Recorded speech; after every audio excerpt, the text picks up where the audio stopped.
I read this and it absolutely blew my mind, so I'm going to share it with you. This is about breast milk, so it's really important for mothers, but it's also important for anybody else who wants to understand human life.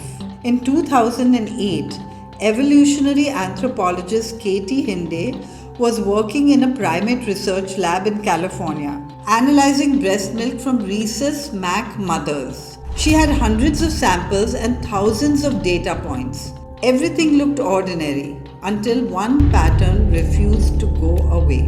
Mothers raising sons produce milk richer in fat and protein. Mothers raising daughters produce a larger volume with different nutrient balances. It was consistent, repeatable, and deeply uncomfortable for the scientific consensus.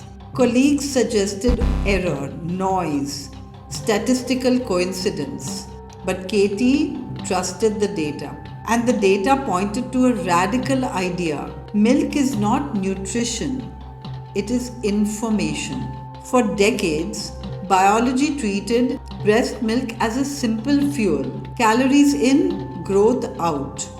But if milk were only calories, why would it change depending on the sex of the baby? Katie kept digging. Across more than 250 mothers and over 700 sampling events, the story grew more complex. Younger first-time mothers produced milk with fewer calories, but significantly higher levels of cortisol, the stress hormone. The babies who drank it grew faster. They were also more alert, more cautious, more anxious.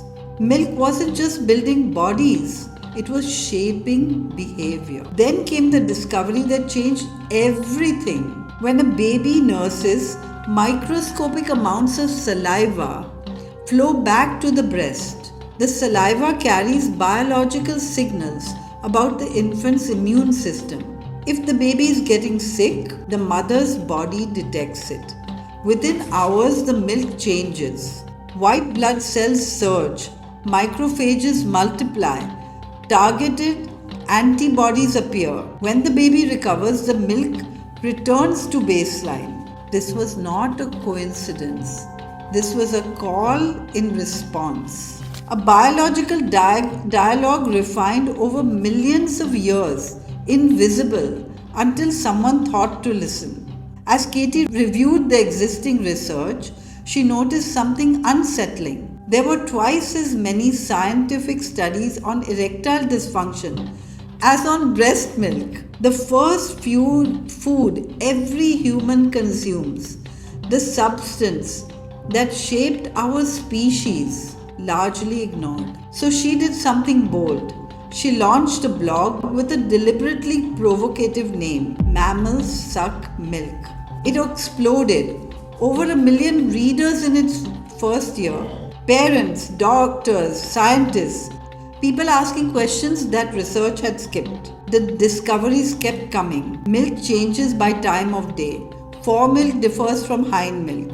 Human milk contains 200 oligosaccharides that babies can't digest because they exist to feed the beneficial gut bacteria. Every mother's milk is biologically unique.